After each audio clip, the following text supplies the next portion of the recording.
morning, everyone, and welcome to Talking Horses. Sarah Obadwi and Andy Serling as we kick off the Belmont Stakes Racing Festival. Sarah and I would sit here and say lots of gabbing, but we got 11 to talk about, a lot to do, so we're going to get right into it and head over to Naira Bets. If you're not a member of Naira Bets, no better time than the present. Use the promo code Belmont25 through this weekend, and we'll give you a free $25 Belmont bet along with matching $200 of your initial deposit. We also have, drum roll please, middle pick 4. That's somewhere in this 11 race card. I'm going to guess it's around race 5, but I'm not sure. Might be race 4, might be anywhere in there. Find out, probably in your program somewhere. We have the early bird special, $100 in the Belmont Stakes. The first 5 races today, you'll get a $10 bonus. I'll be opting in for that right away. So that means you limit your losses in those races to under $10 less than you bet, and maybe you'll win. What else do we have? We have 5,000 hit split, the late pick 5. Play it through Naira Bets, opt in, and you will participate in the $5,000 hit and split if you hit the late pick 5. We also have Showdown, free online contest. Head over to naira.com/showdown for that. And finally, trying to log into my Naira account so I can opt into all these great promos. We're on from 12:30 to 6:30, the 5 and 6. Is that? I thought it was FS1. No, that's not right. That is not right. I believe that we are on FS2 all day, and we're just on FS1 from 5 to 6:30. I believe that slate's inaccurate. Guys, you might want to check that slate. We can get it corrected for later. I believe it's FS1, 5 to 6, and the rest of the show is FS2. So take that down. Let's not misinform people. We'll misinform enough today, Sarah. So race number 1. I knew, Sarah, when I sent this video out on Left Him Behind, that we'd both be picking this horse in here. And this is the last dirt race back in October for Left Him Behind. And we're going to show the start. Now, the one concern with Left Him Behind is, can this horse ever get out of the gate cleanly? Right. His name is certainly very fitting with how he's been breaking out of the gate, but he made a serious move into contention after that slow start, getting himself into a bit of a better position that day. And this horse has run well so far, and I think something we both like about him as well is that he's not going to be your favorite in this race. He's also been in against some decent horses like Shadow Dragon, who we saw come back to win the other day. And thank you, John exits that race as well. But even with those 2 turf starts, he was facing Classy Company as well. Kalik just won the Pennine Ridge, and aside from the gate issues, he has a legitimate chance. And if he can overcome those today, I'm very interested in him. The other thing about that October 27th race, the speed really held up. In fact, that entire day, speed was dominant. And so the fact that he even made that move to sort of get in contention after what happened against that field made him kind of tough. Now, I don't know what Barkley was thinking shipping him down, but Barkley leaves some horses in New York. The purses are good, and he probably wouldn't be a maiden anymore if he had been in New York this winter.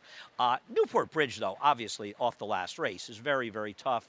I'm just always a little leery of taking horses off the turf races, and I feel like Linda Rice, the second-time starter, they're kind of supposed to win, aren't they, in those situations? And I just felt like that horse field wasn't that tough, especially for a horse that's going to be relatively short. And that was my concern with that one as well, getting in against true dirt horses rather than turf horses that are doing something that they don't prefer. Linda Rice spots her horses so well, so the fact that he wasn't able to get the job done previously is also a concern for me. So I guess the 7, Fast Buck Freddy, is the morning line favorite because Irad Ortiz is riding him. If you haven't been paying attention, there's no rider I've ever seen that's getting more over bet than that rider, and he's a great rider, but there are a lot of them here.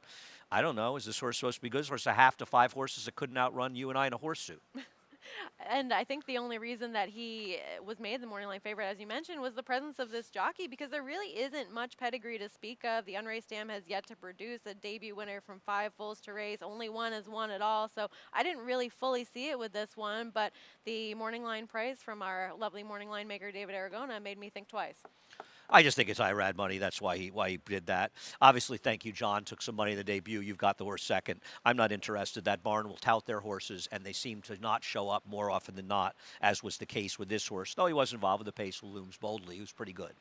Right, and I think just the quality of competition that he's faced. He lugged in at the break, too, and then showed some speed before fading. But he also kept having moments of lugging in through the stretch, and that plus the layoff to follow might mean something was up that was then addressed. He's working well coming into here. Race number 2, and I'm going to show a replay of Bold Journey and Elusive Edge. And we both picked Elusive Edge, who finished behind Bold Journey. Why did you pick Elusive Edge over this one? And this is the replay on May 13th. The entry will be favored, obviously, here. To me, he seriously ran last time out in that common race with Bold Journey, and that was his second start off a layoff as well. He cuts back slightly from the 7 furlongs, and heading into the stretch, he did have to wait a little bit inside of horses. The pace setters tired and angle out, but he was the one that was closest to that pace that ended up backing out in that race, whereas Bold Journey got the better setup that day, and I just liked him given the way that the race flow was playing out, thinking that he wouldn't have quite as much pace pressure or pace ahead of him coming into this race. I do not disagree with any of that, and I think it is a very logical horse in this race. There are other horses that you and I have left out, or at least I left out in here to look at, and I agree about Elusive Edge. That's why I picked him. I mean, Famous Jen, I guess you could argue, ran against some better horses down in Florida. On the other hand, he also has a win over Hey Mac is Jack, who I'm not the biggest fan of, even though he beat a weaker field 2 back. I don't know what to do exactly with this horse, but I know one thing. Seems like Fernando Abreu's horses run well here a bit randomly. He had that impossible horse to make that won here the other day. I don't really know what to do with this horse, but obviously he has races that are good enough. Right, and I think the pace situation in this race might not be quite as strong as he's used to at Gulfstream, but that might end up playing out okay for him. He's been ultra consistent on both the turf and the Tapeta there in 5 to 5.5 furlong races. This is his first start outside of Florida, but I just like the company that he was keeping at Gulfstream. It's worth mentioning that Cam Duke, when he threw the rider at that start, he actually, without the rider, and I know horses run well without the rider, he ran that day, and I'm a little concerned that he could be the speed in here. I didn't have my top picks, but he might be a little more interesting than that in race number 2. Race number 3, you've got Refua. Poor Refua actually finally won a race a couple races ago and got disqualified. I'm more interested in other horses out of that race, and I think a lot of people are going to be taking Meteorite, and I get it. He's switching to Todd Pletcher. If you're not familiar, Jimmy Jerkins has gone over to work in Saudi Arabia, and that's why the trainer changed on this horse. But the horse that I want out of here is Battle of Lexington. It was down towards the inside, on the rail for much of the race, moved off a little on the turn, back to the rail in the stretch, and frankly, I would prefer to take horses that were down the inside. This was an outside track, and Meteorite ran fine in there, but I thought the interesting horse was Battle of Lexington, so I went to the 7-6 in here, and I'll try to beat Refua, who somewhat refuses to win. Yeah, so he's not exactly a type that you want to take at a short price, and he won't be the favorite today, but he's still always one that ends up taking some money, and I guess you have to respect his consistency, but he consistently fails to get the win. I don't really want anything to do with him either. The shot that I was interested in against Meteorite was the one Cicio Bello, who ran third on debut for a $40,000 tag behind Burt, who is a horse that we saw win recently and stepping up to the main special weight company and out back to the 6.5 furlongs, which just didn't really work out for him. And I just felt he was ping-ponged around a little bit at the start and had to shift to the far outside, staying clear of kickback. Did get himself way up near 4th at one point before flattening out, and that was against Awesome Native, who we've seen become a pretty impressive sprinter since then. He was off until the 14th of May, returning in a turf route, had an awkward start and was steadied back. Returning to the State Bred Company in the dirt with Castellano getting up to me are all positives. Yeah, I thought his first race was a bad field. That was my problem with it. It's a figure that's never really held up to scrutiny. The winner got a 78, and he'll never, ever run a 78 again. And, you know, he dueled in the pace with a horse that finished 4th. That's really not much horse, so I gave him a look. I was not impressed with either of his races. Battle of Lexington for me, Chicky Bella for Sarah. We get into the stakes portion of the card with the 4th race in the first grade 1 of this weekend, and it's the Just a Game, and I don't think there's any strong argument against it, Italia. She's way the horse to beat. She just continued on with her great form from last year with a facile win in the Jenny Wiley, and we show that race, and we could just roll through these replays. I know it's taking a little bit of time, a lot of stuff going on this weekend. I picked against her, but by no means do not consider her very much the one to beat. And this is a race last year that was won by Regal Glory, where she ended up finishing, I believe, 2nd or 3rd behind Wakanaka as well. And she has just become such a force to be reckoned with since then, being allowed to use that early speed that she possesses to really just run the rest of the fields off her feet and turning in some monster performances since then, just like the one that we're showing here in the Jenny Wiley. I couldn't come up with a strong enough case for someone else as an alternative against her, but I know that you had some interest in making a case for New Year's Eve. My biggest play here will be a 1-2 exact. I'm not a fool, but I wanted to bring some attention to New Year's Eve, who we'll get to. I think that Irad needs to ride her the way Joel rode her, which is to use her speed as a weapon. And Irad is a rider that rarely rides horses like that. Now, obviously, his riding style works out as he wins a lot of races. But I'm not sure this horse will benefit because I think if he nurses her along, it's going to help Spenderella, who is her chief competition. And looking at Spenderella's last race, I don't think she ran that badly down in the Distaff Turf Mile, stalking the pace. Now, it was a day at Churchill, and we'll show that race when we get it when we can. When horses towards the inside, saving ground, did their best work. She was not right down the inside, but she had a decent enough trip. But the race really did fall apart in the late stages, and she ran well. And I think if if they don't use her speed, Spenderella can very comfortably sort of roll along. Now, it's not wrong to say that based on their races that in Italia, if you turn into a sprint from the top of the stretch to the finish, an Italian's a better horse. I just don't know that that will suit her really well, and I wonder if Spenderella is going to get sort of an easier trip. I think that's a fair point to make, and you always have to look at how those dynamics are going to shift when we're dealing with a much shorter field, because Spenderella is going to have to sit much closer to an Italian than if we were dealing with more players in this race, and I don't think that that'll be problematic for her. She's just never run a race fast enough if an Italian's able to flaunt that early speed that she has shown. I agree, but going from 3 to 4, she can improve. And I think it's fair. It's important, I think, in looking at this race for people to remember where an Italian was at this point last year and how much she blossomed. And that could happen to other horses in this race. For people wondering at the end of the race why Irad Ortiz stood up on the winner, Fluffy Socks, do you remember what that was? No, I don't. That was the race after Goodnight Olive got stuffed in behind horses with Matareya and was kept in a little bit as well. And I think, did Tyler ride, I think he rode, did he ride the winner Matareya or did he ride the second horse, Wicked Halo, kept him in? I think it was Wicked Halo. And I think he was happy he beat Tyler in that situation, though I thought they were all just race riding. But I did think that was kind of entertaining. It was. And listen, I think it also shows the emotion of the riders, and how much it matters to them. And Irad's like, all right, you got me. Well, I just got you, So I think it's all kind of good fun. New Year's Eve. I've had everybody I know that I respect tell me you've picked the 5th best horse in the race. She has no chance. I obviously don't agree with them. I think she's a very interesting other horse, and 1-2 will be my biggest punch in here, but I'd put her on top to highlight my thoughts on her. If you watch a number of the races on the turf from that day and that weekend, horses on the inside that were forward dominated. And New Year's Eve made a big circle-wide move in that race before flattening out late. And I'm not so sure that we should believe that she's not going to be as good, if not better, shorter. And maybe Brendan Walsh just ran her in the longer races last year because they're the races where the money is. And the purses are so much more substantial that it really benefited him to try those races. But obviously Brendan is pretty sharp, taking a shot, cutting back in here. And I like the cutback, the 1-turn mile and the Widener where closers can do well. And I think New Year's Eve is a horse that deserves a chance to show if she can improve as a 4-year-old. And I'm going to take a shot that she makes a real run in here. Beating an Italian is probably a fool's errand, but I think she is an interesting alternative, and I'll play mostly a 1-2 exacta. Race number 5, as we leave the Graded Stakes Company and we move back into the claimers, I'm going to center my play, and you seem to agree here, to play against a horse that's going to take a lot of money in long term. We'll show long-term winning back here on March 24th. I did not like the race by this horse last time out, and I'm just not really sure. I know he got it done in here, but this is a horse they were sort of dropping in for 40. They got away with it. They got it eligible for the starter races, so they could run that race last time and run here. I just don't really trust that race. And that race got an awfully big fig that's a little bit skeptical. I'm a little skeptical of for the horses in the race. And maybe the number should have been closer to a 72.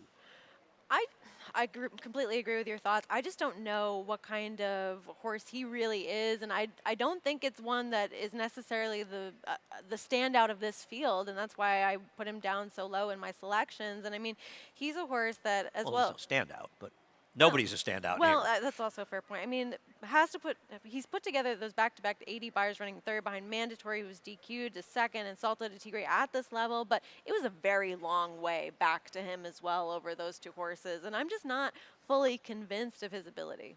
Talk about Thunderian. I mean, this is one we've talked, and you've talked a lot about how there was a certain randomness to the Jacobson barn and how they sometimes would show up with these big performances and other times their horses wouldn't run quite as well. And I think an element of that randomness has vanished a little bit lately as we've seen the barn really start to bring in very live horses. And he's one, he might want a little bit shorter as his best number so far was a third place finish going 7 furlongs 2 back. But that's a race where the fig maybe should have been higher for that April 15th start. He was third behind Looms Boldly and Heldish, and I think he just should sit just off of Makar and draws outside of him rather than being inside another speed like he was last time. Yeah, it concerns me. He's been running in 3-year-old restricted races. Now he's running against more hardened, older horses in here. I don't particularly like the races he comes out of. You know, Jose Ortiz riding instead of Irad, who's been the one who's been winning all the races for Jacobson, but of course Jose and Irad have the same agent, which necessitated it. But why would Irad want Endowed over him? And we'll take a look at Christophe Clement. I think I have an Endowed trainer stat for Christophe Clement that's not particularly positive. And I'll tell you something, this horse is going to get bet because Irad's riding him. Well, he's gotten bet for a whole variety of reasons throughout his career, and he's mostly just incinerated people's money. These are not good numbers on these 4 to 8 month layoffs. This is a horse that left here in bad form. He's going to take money because Irad's riding him, and to a lesser extent because Christophe trains him. And frankly, he has shown to be a massive disappointment throughout his career, losing one race after another at super, super short prices. I've got him in the mix somewhere, but I'm not a big fan. I think Ice Road's a little bit interesting. They'd offered him a little cheaper. They scratched out of that. They find this race. Horse did finish third in the Prince of Wales, who is the second leg of the Canadian Triple Crown for whatever that's worth. And do think these are a dangerous barn with their horses here. I'm going to use this horse as well, especially at a decent price. He's run race fast enough. I just feel like Joel is supposed to put the pedal to the metal with From Another Mother and go to the lead in here. Go to the lead and try to wire the field. He's the fastest horse if he wants to have the lead in this race, and I like when Joel does that. There's a lot less speed than there was in the race last time out, and I think From Another Mother, who's consistently been running decent figures, could control this race. Yep, I don't disagree. We will take a break. We'll be back with the late pick, with the actual only pick six in a quick second. For almost 150 years, the Saratoga name has been synonymous with the finest quality, sustainably sourced spring water available anywhere. Saratoga carries on the rich tradition of its forefathers by crafting each stunning blue glass bottle with the same attention to detail and care that has been its hallmark for generations. Visit SaratogaSpringwater.com today or ask for us by name at your local market or restaurant. Saratoga Spring Water. Make every day exquisite.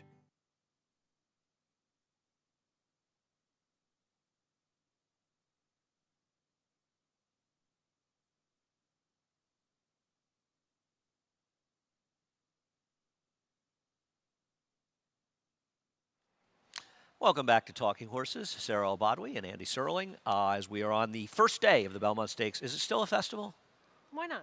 Well, because if it's not, I'm not calling it a festival. I'm done with festivals. But it is a great day of racing, and we're excited. We're glad, of course, to be back. And people who are wondering at home, the weather has just completely changed and cleared, and it's an absolutely beautiful day out here at Belmont, and even nicer weather expected tomorrow. So we hope you can come out and join us. If you can't, of course, you know where to find us. Race number 6, I thought, was an interesting race. And we'll start with Rodney's last race. And Rodney's probably the controlling speed in this race.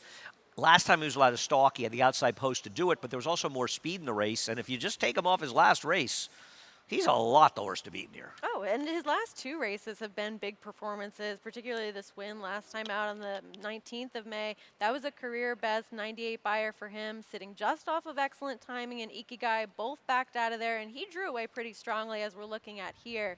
And even in the race where Dots Dollar was able to beat him 2 back, he in excellent timing went sub 22 to the first quarter, with Dots Dollar sitting a great stalking trip right behind the 2 of them. He's a horse that takes kind of a moment to get that lead change in the stretch too, and there's no excellent timing in here to confront him early.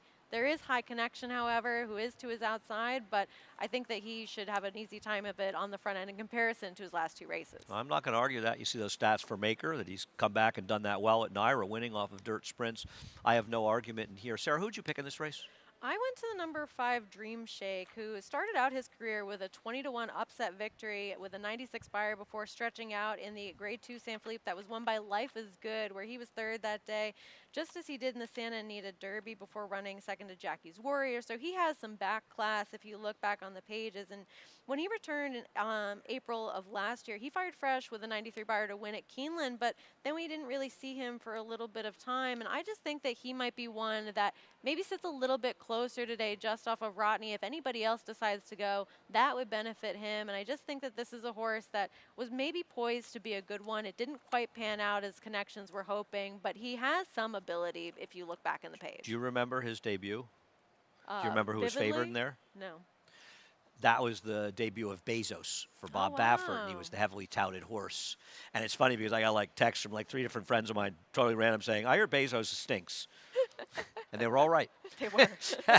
But that was it. And Peter Urton. Now, Peter Urton's still involved in the ownership with this horse, but they've shipped the horse and training at Fair Hill for Mike Stidham. And I don't know exactly what to do with him, but I hear what you're saying, and obviously he has those races that are good enough, and if he can refine that form, I'm not going to take him, but I hear you on that. Listen to Your Heart is a horse that I think has to be talked about in here, and that he had the big figure. And I also think as we take a look at his last race, keep in mind how he runs today, because Harrodsburg's going to be in that super tough Woody Stevens tomorrow, and a big effort by Listen to Your Heart, and they're going to start speeding it up just any moment, and he can win this race. Now, he's got 2 straight 100 buyers. I got to tell you, though, Timeform US has that figure significantly lower, and I'm wondering if maybe that figure could have been a little bit lower. I don't really trust the numbers that others ran out of that race. But listen, he might just be in raging form, and if he can run those kind of numbers, he's going to be tough to beat. Yeah, He's not slow either. No, he's not. He's going to sit just off of whatever pace or not develops in front of him. He's not going to be too far back early, and you have to respect what kind of performances he's been able to bring to the table back to back. And I have some interest in Harrodsburg tomorrow a little bit in a stacked Woody Stevens lineup, so he'll be a good indicator going forwards of what that race might look like tomorrow. I think you have to at least take him seriously and consider him. Whether you add him into the mix or not is up to you, but he is a horse that has a legitimate chance. High Connection. Let's quickly talk about him, and we'll show his debut. For those that think he can't win sprinting, he can, as he did in his debut with a 90 buyer, and he switched from Bob Baffert to Todd Pletcher. He's not that dissimilar to the horse Dream Shake that you've had. He's a horse that flashed significant ability, ran in some very tough races. Arguably, he ran as well, if not better, in some of them than Dream Shake. I don't know what to do with him. This is just not the kind of horse I really, really trust. But Mike Dreamshake, he could be good enough to win this race. He just found himself in a pretty salty field under these circumstances. Right, and I feel as though I took my one chance with a question mark with Dream Shake, and I have High Connection a little bit further down in my selections, but he's one that could also bring some more speed to the table. This could be a starting off point for longer races in the future. If he runs well today, they might keep him shorter, but he's another one that has a chance too. Yeah, I wonder if he does want to stretch out. I like Dot Stoller. Dot Stoller was 2-1 last time. He was in that Nova Rags race where Nova Rags finally showed up and actually won a race. Got a pretty good trip, but I think it's worth noting that he was coming off a 7-day layoff that time. After he came off a 6+ month layoff to run that big figure in the day he buried Rotney. And while he had a good trip to beat Rotney, he wasn't that far off the pace, and he absolutely devoured him. So he comes back a week later. He doesn't run quite as well. Well, now Linda's given him 6 weeks since that race, and I'm a little scared that Doc Dollar can get back to that other race, and he's going to be a much better price today than he was last time, and I think he's a very interesting alternative. So I took Dot Dollar, but it is a very, very contentious 6th race. Race 7 is another super contentious race on today's card, going 7 furlongs, and I do want to start with the Con Man and Bee of Courage race they're coming out of. You've taken Bee of Courage, who switched to Javier. This switch to Javier worked when he won his 2nd start. I have no problem with him. I could have gone them 3rd and 4th or 4th and 3rd. Either one feels like they can win. Yeah, I mean, he ran huge last as the speed. He gets a slight cutback in distance. He, ended up getting a 78 buyer for that 3rd place finish. And with Javier up, I don't really feel as though anything was wrong with the ride last time, but Javier was up for his only win. And I mean, he's one that too, if you go back, he ran a monster race on debut at 70-1, finishing 2nd behind another horse we'll see in here in Dr. Settle's Dream. So he's one that I thought might just end up being either the speed or at least sitting just off the speed. And I feel as though he's just in good form right now. I think it's important to note him when talking about my top choice, Dr. Settle's Dream. And There's an argument that he could have won first time out. The rider did some good things. He made a little bit of mistake in the stretch. He got a 56 that day and improved immediately a few weeks later to a 72.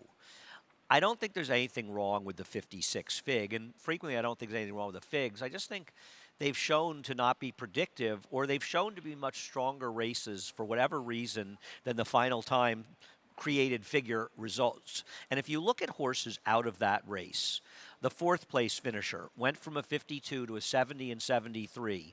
You can see what Be of Courage did, who finished second.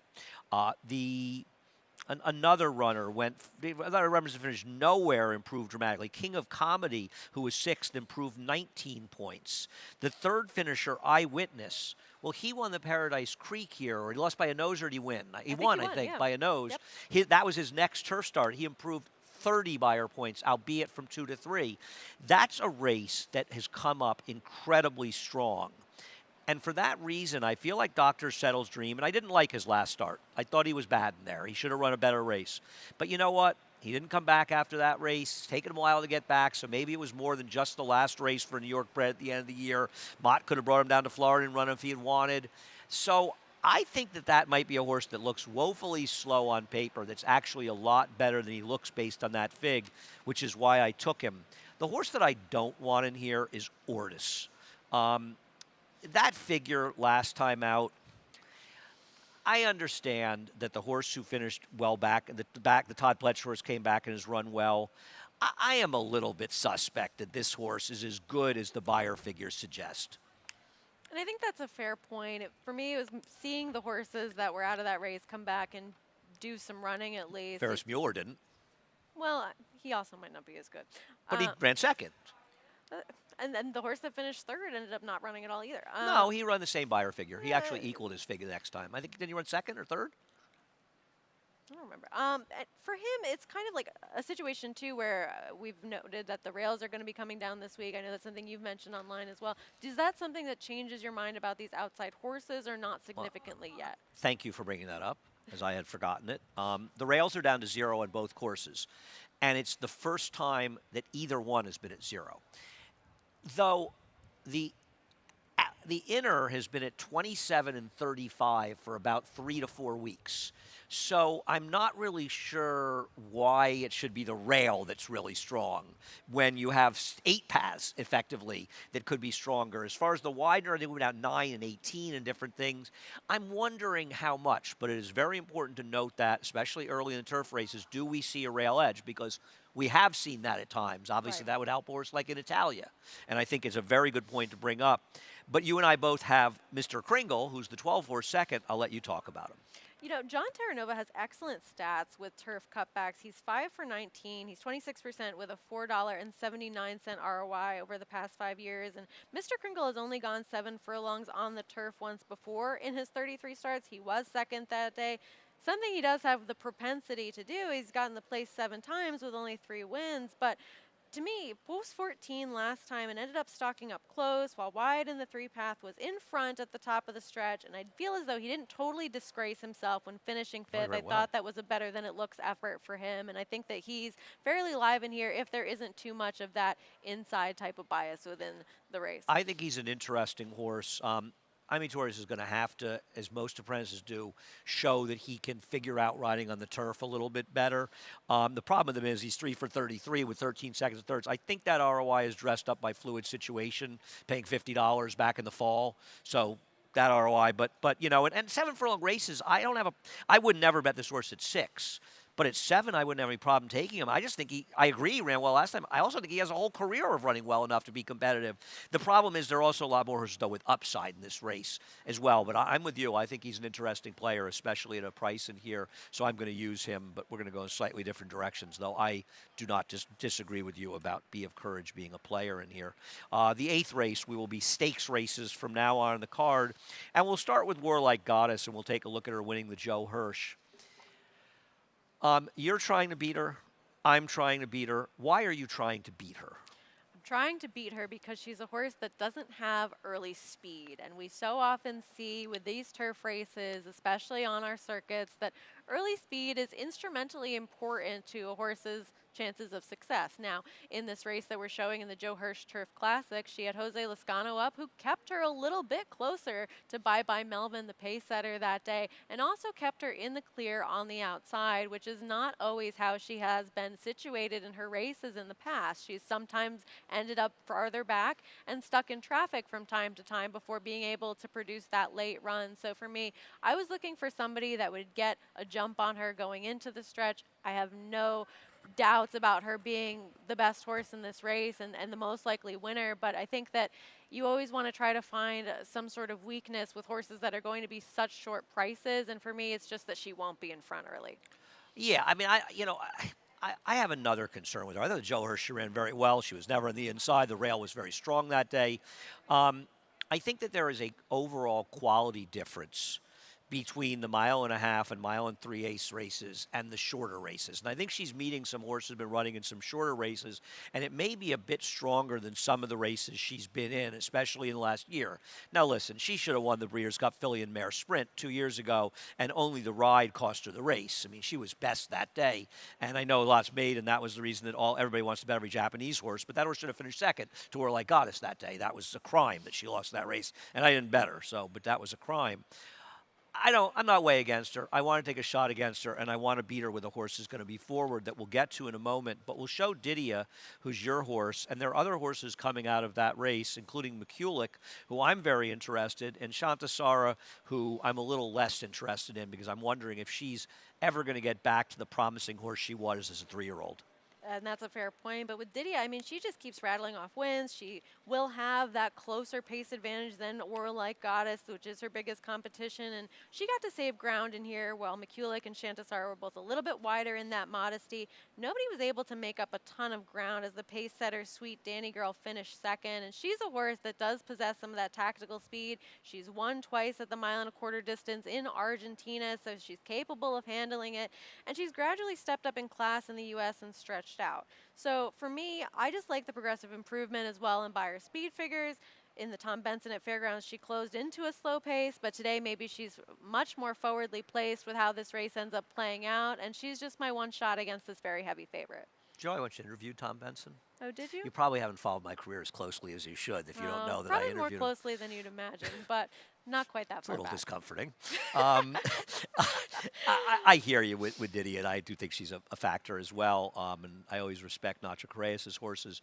I want horses that had outside trips in that race and weren't as forwardly placed. She had the run of that race, and I don't like the Sweet Danny Girl ran as badly as she did over the weekend. And I'm wondering if horses like that were forward or a little dressed up. And McCulloch, who improved dramatically when she got 1.25 miles here, more distance, got to Belmont from Churchill. She was wide, 3 wide to 4 wide for basically the whole running of the race. And I'd rather have horses that were outside than the insiders. And I think she's going to get better at 1.25 miles. But obviously, I don't disagree with any of your thought process on Diddy. I just prefer others. And I prefer market segmentation. We're both going to try to beat the favorite with horses that we think will at least be forwardly placed in this race. And we'll show her winning the Beaugay. And, obviously, she's going to have to beat a tougher field. Not that Consumer Spending is a bad horse, but she absolutely crushed this field. And she's also showing that she can be forwardly placed in races and be effective. And I was looking at market segmentation, and I was looking at in Italia.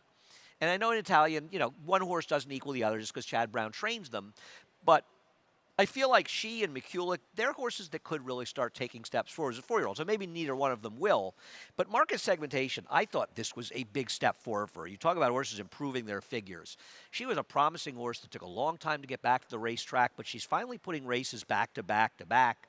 And I thought she could be one that's ready to take the next step forward and run a triple-digit Beyer here. And as a forwardly placed horse, I thought she had a chance to get it done, so I'm going to try to beat the favorite with her. I don't think either one of us are in any way against War Like Goddess.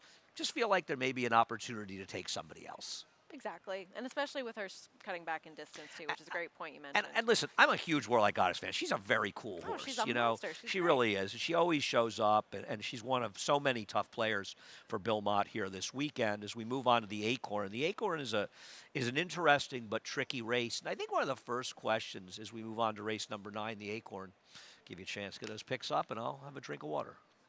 There we go. Let's talk about the Kentucky Oaks. Because Pretty Mischievous ran extremely well in there to win. It was much the best. And I don't think Darth Vader ran badly at all, and I like the trainer switch to George Weaver, which is why I have the horse pretty prominent in my picks. There is a fair discussion of how good the Kentucky Oaks was. And I wonder where wet paint is. Why wouldn't Brad want to run her in this race? A one-turn race with a faster pace? I mean, this race would have fit her like a glove. So I know she's been training, so I don't know why she's not running in here, because this race, I mean, I would have probably picked her if she was in this race, to be honest, given the pace. But how good was this Kentucky Oaks? And do we feel like this might be a race where there's some new shooters that are as good, if not better? Well, I mean, that's certainly how I feel, and I know that Money's Gold is a horse that a lot of people are going to gravitate towards in terms of their attention. Let's get to her in a second. Okay, just because of the figures for her, but the Oaks in general, I know that Pretty Mischievous, a great selection by you, of course, ended up getting a really great stalking trip in that race. I got a lot of bad selections in this race, if you want to go through them, too. I thought Frosty O'Toole would run well last time. Yeah, well, we can't win them all. But she got a great stalking trip to the outside that day. She might end up getting a similar trip in here today, but I think that you're kind of waiting for these 3-year-olds, both the males and the females, in a way to kind of run those really spectacular standout numbers, and especially with the 3-year-old fillies so far, we kind of just haven't seen it. Right. It feels like this may be one of the first big races where the waiting in the wings horses get a chance to show it. I think I picked Frosty O'Toole over a colt, by the way. They finished 6th and 5th.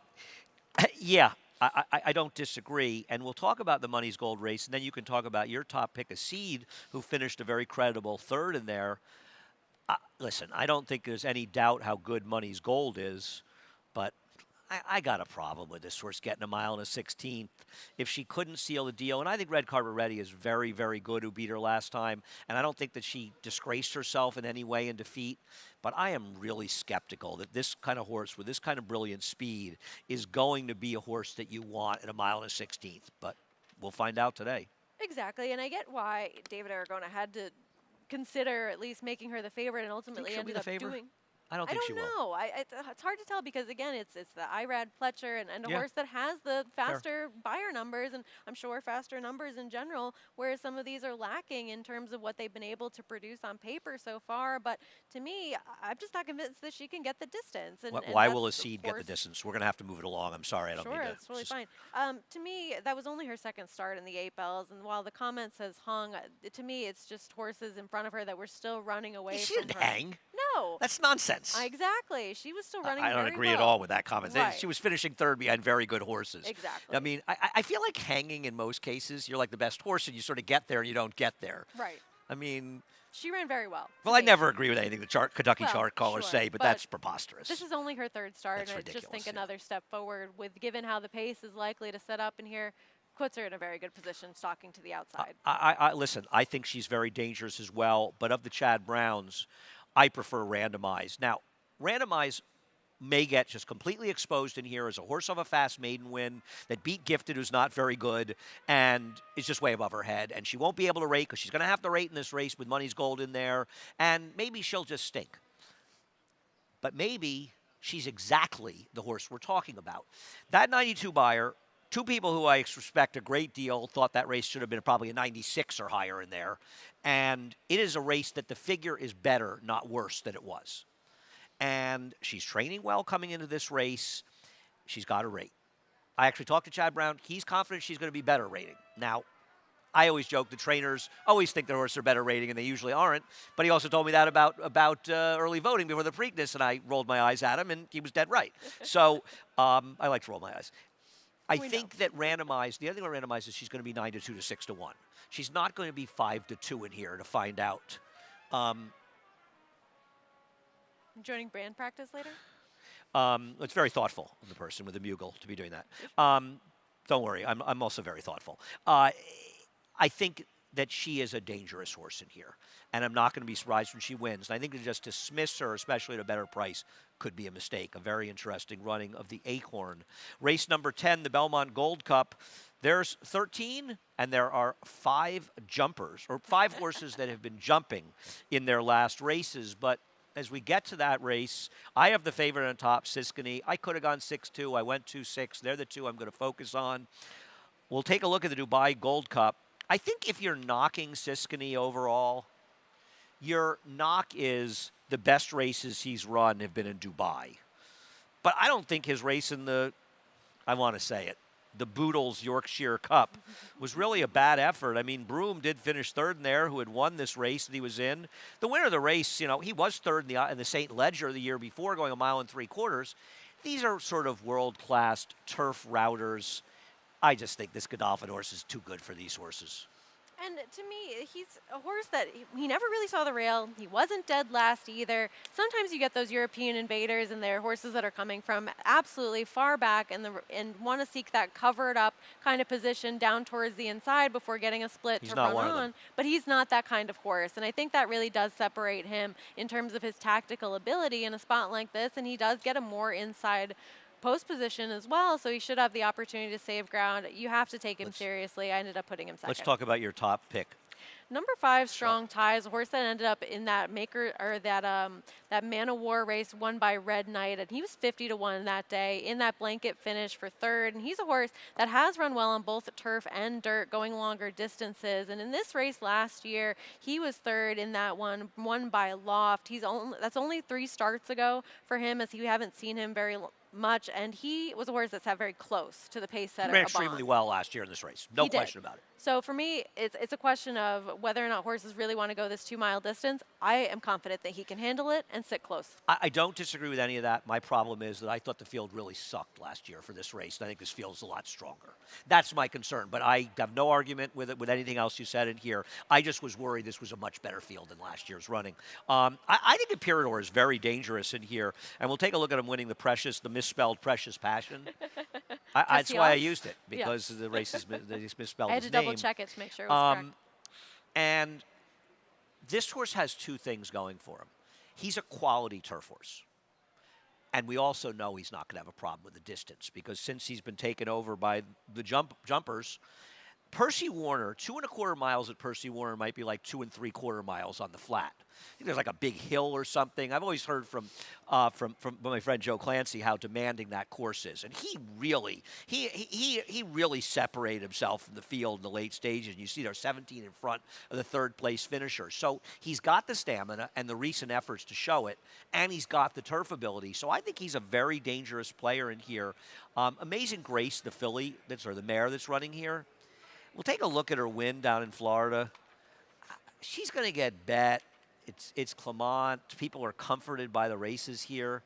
I don't think she's that good. I don't either, and I know she's faced males in the past in Europe. She ran third in a race behind Rebel's Romance last September before he went on to win our Breeders' Cup Turf. But to me, this is much tougher than her first 2 U.S. starts have been, and she's never gone the distance. You have 1 minute. We have 1 minute to talk about some others. High Definition. There was a time he was good enough to win it. He obviously can handle the distance for Joseph O'Brien coming in. I'm just not sure his recent form doesn't really kind of stink. Right, that's a concern for me as well with him. Tide of the Sea is a horse that ran huge last time out in that race where he was such a big price and he was setting the pace in there. I think he ends up being kind of a problem for a horse like Channel Maker, who wants to be forwardly placed early. If he can bring a repeat of that effort, maybe he has the opportunity to try and steal this 2-mile journey, but he's going to have to get a little bit better against a quality field in here. I don't disagree. We saw this race a little bit differently, but you're going to take a shot with Strong Tide, and I don't disagree. He ran well in this race last year. The final race, the Intercontinental at 6 furlongs. I believe that Bubble Rock is very much the horse to beat in this race, as we'll run through these replays. We'll look at the license fee. I think the connections of Bubble Rock made some... listen, they did win a race going longer with her last year. She's a sprinter. If you look at her career and just look at her sprints, I thought she ran extremely well in here. You could argue she moved a little soon. She moved wide. Poppy Flower made that last run to kind of suck up and almost nail her, but she wasn't getting her. And I picked her second, but I have nothing against Bubble Rock. I just think she's the one to beat. Yeah, I picked her second as well, and I mean, I like her at the sprint distances just like you do. To me, that was a race where there was some serious pace in there, more so than I think we're going to see today. Ujiri set a seriously hot pace behind that fell apart, and she got to sit further back in the clear. She's going to have to be a little bit more forward today, as I just don't see the same kind of pace on.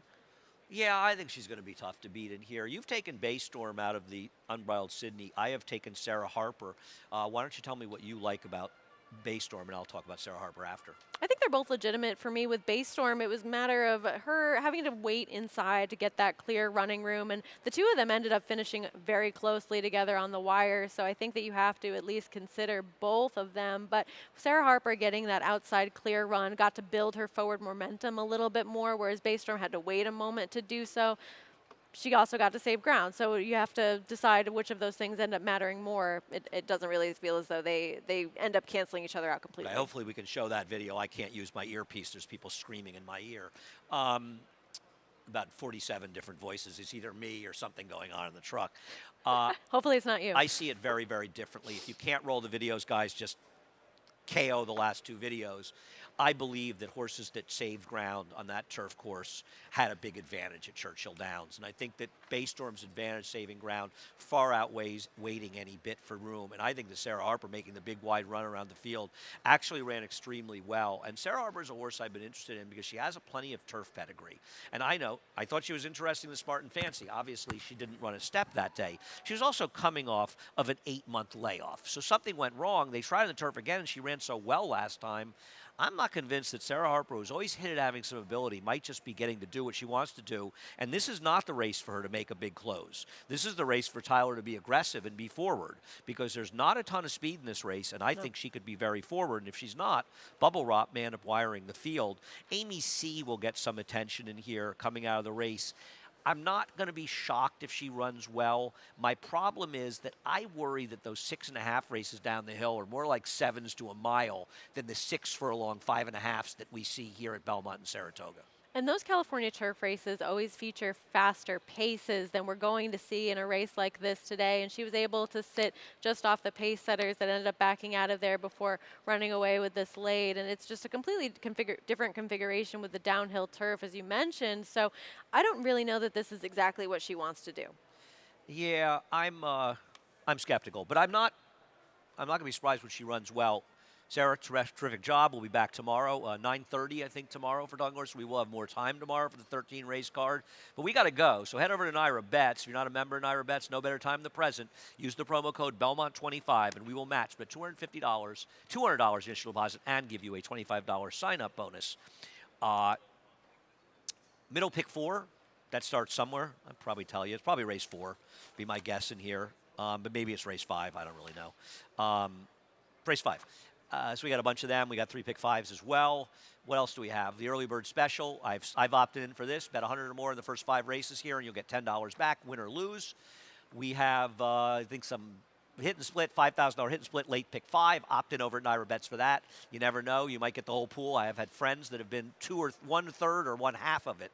So you can do that. We also have some games, I think, some Showdown, the free online contest. Check that out, naira.com/showdown. And we are on, I know we're on from 12:30 to 6:30, and I know from 5 to 6, there it is. Guys, thank you very much for getting that straightened out, guys. 5 to 6 FS1, the rest FS2. Thanks, Sarah. Thanks to you. Johnny I, he's got a busy day ahead of him. He's up next. The reprise, the scratch and changes.